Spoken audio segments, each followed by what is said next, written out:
We talk about money mindset for a second and the differentiator between, in my opinion, figuring out things and getting success and hitting your goals, and what differentiates those people versus the people who stay stuck. And I hear sometimes on calls from people, they'll say things to my team or to me like, Mike, I just don't have the money, and you don't know what it feels like. You don't understand. You don't get it. Like hell I do.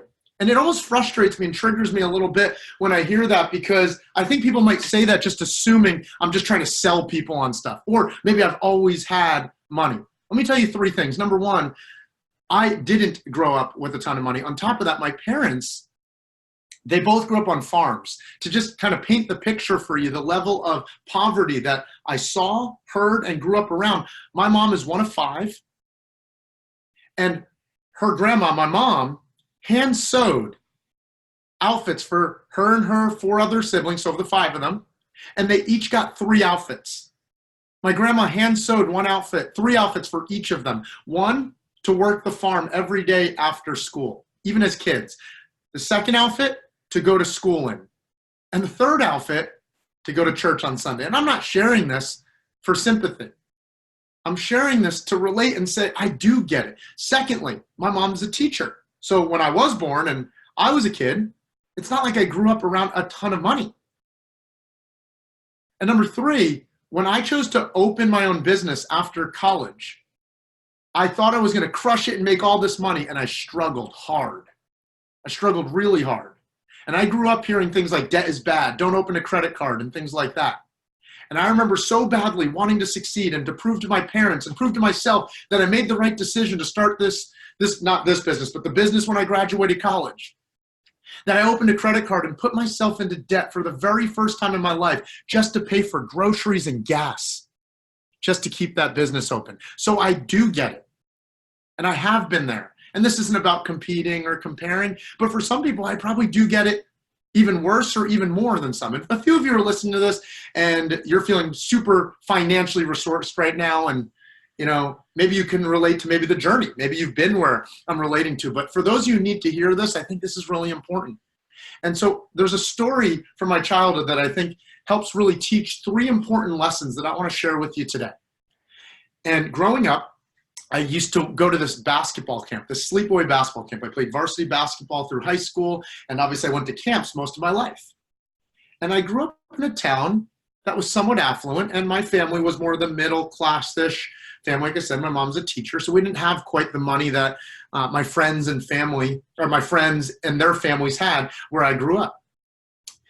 And at the time as a kid, I didn't really get this, but my mom, me, my brother and sister, months before the summer camp, we used to, late at night, fold these like marketing letters into thirds, put them into envelopes, lick them and label them, stamp them and send them out. And we'd spend hours doing this with hundreds of letters. And at the time, God bless my mom, I didn't really get this, but my mom was resourceful about something she was committed to making happen for her kid.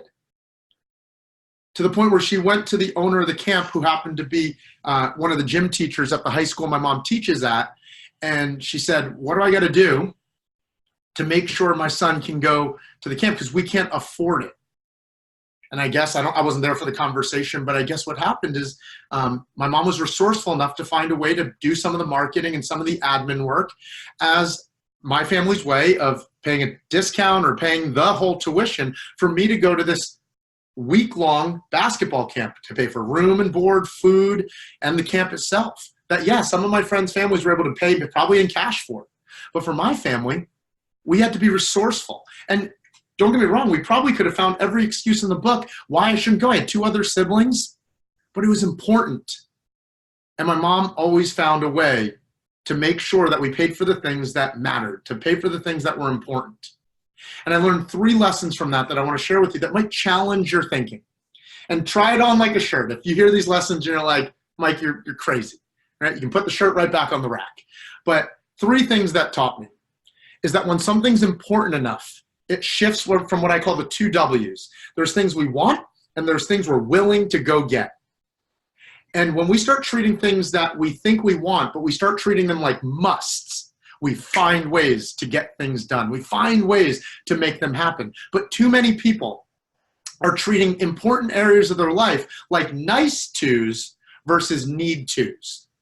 Your words might sound like, it'd be nice if I lost 20 pounds. It'd be nice if I made more money.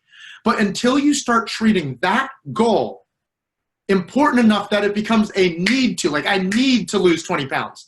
I must make more money. I'm going to lose 20 pounds. I'm going to get in better shape. Until you shift from wanting it to willing to make it happen, it'll never fully happen for you.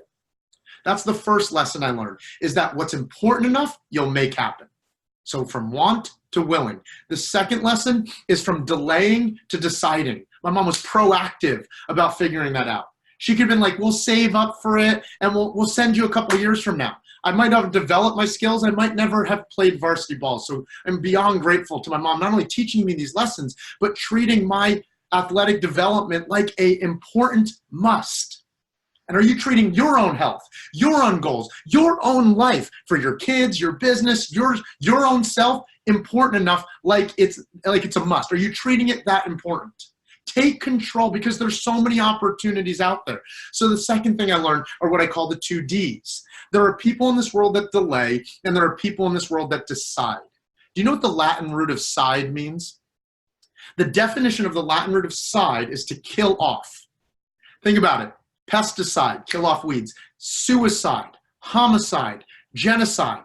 Well, guess what? When you decide that something is important enough, it triggers something in your physiology and your mindset and your brain that you're going to kill off all excuses, doubt, delay, failure, and you go make it happen. But the longer you also, on the flip side, procrastinate and delay, you reinforce delaying, you reinforce excuses. And so the second thing I learned from my mom in that moment that has led to many areas of growth and success in my own life is that where you feel like delaying, decide. Where you feel like you're lacking an area, give decision to that area. And you will kill off the doubt, the delaying, and the procrastinating. So are you willing, that's the first one, to treat this goal like it's important enough? Or are you going to keep delaying, or are you going to decide it's important enough? And then number 3, Tony Robbins says, and it might not be this exact quote, but something along the lines of the fact that real success is not a matter of resources. It's a matter of resourcefulness.